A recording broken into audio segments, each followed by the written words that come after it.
ခုဆိုကျွန်တော်တို့ကွန်ပျူတာတွေကနေ order လက်ခံနည်းကိုပြပြမယ်နော်ဒီမှာ dashboard ထဲကိုဝင်လိုက်ပါ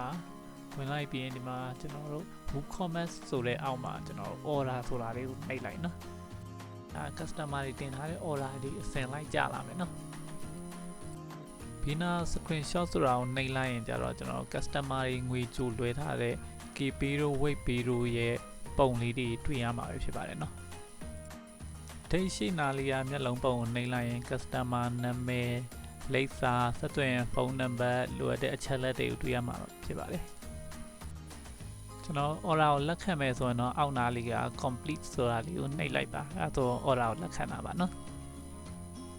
ကယ်လို့ငွေလဲထားတဲ့အချက်လက်တွေလည်းမှာနေတယ် order ကို cancel ခြင်းနဲ့ဆိုရင်တော့အောက်နာလေးက edit ဆိုတာကိုနှိပ်လိုက်ပါပြီးရင်အဲ့နာမှာ status ဆိုတာလေးတွေ့လိုက်မယ်အဲ့အောက်နာ on hold ဆိုတဲ့အောက်ကိုစိုင်းနေတဲ့မြားခေါင်းလေးကိုနှိပ်လိုက်ပါပြီးရင်ကြားလာတဲ့ list ထဲမှာကိုကြိုက်တာလေးရွေးလိုက်ပါနော် cancel လုပ်မယ်ဆိုတော့ cancel list ဆိုတာလေးကိုရွေးလိုက်ပါ